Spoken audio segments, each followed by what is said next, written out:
Je suis avec David Lebars, secrétaire général du syndicat des commissaires de la police nationale. David Lebars, bonjour. Bonjour.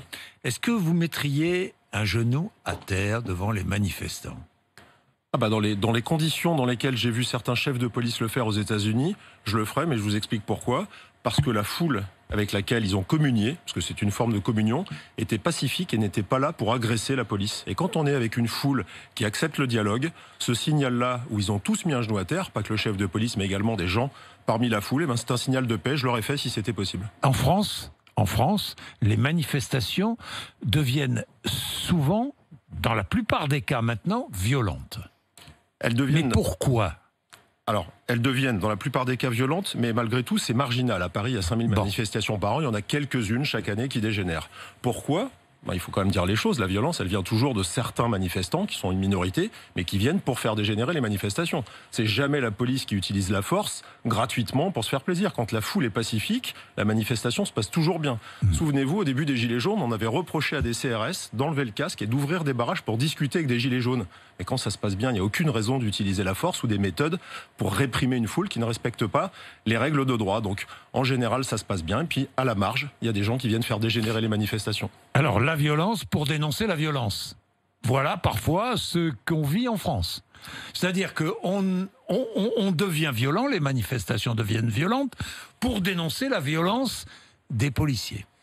La violence comme mode d'expression de certaines personnes qui considèrent qu'il n'y a que par la violence qu'on peut se faire entendre. Ça a été parfois le slogan de certains gilets jaunes qui ont considéré que par la violence, ils avaient obtenu des choses. Et malheureusement, il faut reconnaître que parfois, à l'issue de certaines manifestations, il y a des décisions politiques, on l'a vu pendant la période des gilets jaunes, qui font croire à certains que c'est par la violence qu'ils sont obtenus les choses. Le problème, c'est que si on considère que les problèmes sociaux en France vont se résoudre par la force ou par l'action de la police, on se trompe. Moi, j'ai toujours dénoncé ça. Il n'est pas question d'imaginer qu'on règle les choses par la violence, quel que soit le côté duquel on se trouve. Et il n'est pas question non plus de dire, de rejeter comme ça d'un revers de main toutes les accusations de violence policière. Non plus, David Lebars.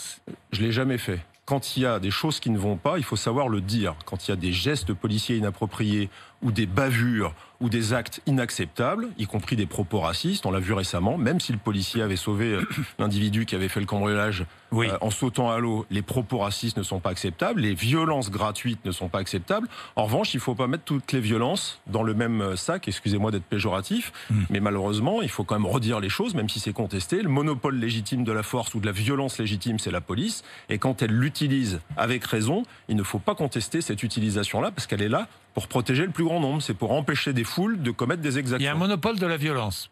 Pour la police et en tout cas pour l'État, oui, c'est celui de la police. Nulle autre personne, quand on manifeste, n'a l'usage légitime de la violence. Il n'y a jamais une condition légale ou morale qui permet d'utiliser la violence quand on est un manifestant. Jamais. Bien. David Lebars, j'ai une question. Pourquoi dites-vous il y a un jeu dangereux qui consiste à avoir un effet miroir entre ce qui se passe aux États-Unis et en France ? Pourquoi dites-vous cela ?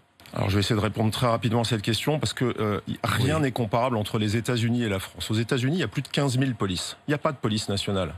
C'est le premier point. Les polices sont municipales, les maires, les chefs de police sont élus et sont donc des chefs politiques. Alors il y en a qui sont de droite, de gauche, il y en a qui sont bons, il y en a qui sont mauvais. Il y a plus de 15 000 polices, premier point. Deuxième point, il y a plus de 1000 morts par an aux États-Unis par l'action de la police. Les méthodes policières ne sont pas du tout les mêmes. Vous êtes dans un refus d'obtempérer aux États-Unis, vous enlevez les mains de votre volant pendant un contrôle, vous pouvez prendre une balle. En France, on a une police nationale, républicaine. Les gens ne sont pas élus. Ils répondent à une institution régalienne, ce sont des policiers républicains. Et le nombre de morts, puisqu'on va dans ce type de comparaison, et il faut savoir aussi le dire, causés par la police en France, est autour de 15 à 20 par an, en y incluant les terroristes qui sont abattus dans des situations de légitime défense. Donc tous ceux qui essayent de faire des parallèles, racisme, mort par la police, police racisée, police qui tue, font des parallèles très dangereux et essayent d'amener une situation qui n'est pas du tout comparable entre celle des États-Unis et celle de la France. C'est ce que font, selon vous, toutes celles et ceux qui soutiennent la famille d'Adama Traoré ? En tout cas, certains de leurs soutiens le font. On l'a vu hier dans les réseaux sociaux. Certains ont fait ces parallèles totalement nauséabonds et ont essayé de faire venir à cette manifestation des gens sur cette thématique-là. Et d'ailleurs, la manifestation d'hier soir, entre guillemets, est réussi sur le plan de la mobilisation, puisqu'il y a plus de 20 000 personnes. Il faut savoir reconnaître qu'il y avait beaucoup de monde. Donc certaines personnes font ça.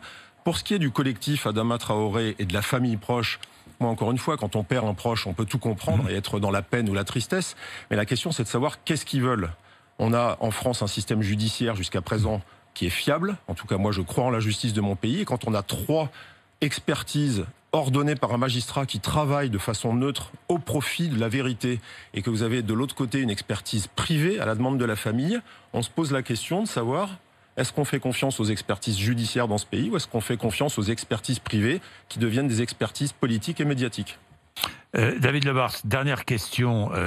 Le racisme dans la police ou la gendarmerie, ça existe? Alors, franchement. Jean-Jacques Bourdin, il n'y a aucun endroit où on pourrait affirmer qu'il n'y a pas de racisme. Il n'y a pas de racisme. Moi, je vais répondre avec ce que je connais. J'ai été chef de service de police pendant 23 ans. J'ai dirigé des policiers de toute provenance, dans tout service. On a, à notre honneur, dans la police nationale, une police qui est recrutée totalement à l'image de la population. Donc, quand bien même on aurait des policiers racistes, c'est marginal. Et moi, je trouve qu'on peut être fier de cette police qui est aux couleurs de la population. Et moi, je dénonce et je conteste le côté systémique d'une police raciste. Bien, merci David Lebars d'être venu nous voir ce matin. Hier matin, nous avions Assa Traoré. Ce matin, David Lebars. Chacun a le droit de s'exprimer ici sur RMC librement. Vous le savez, il est 8h18. Merci à vous. Merci.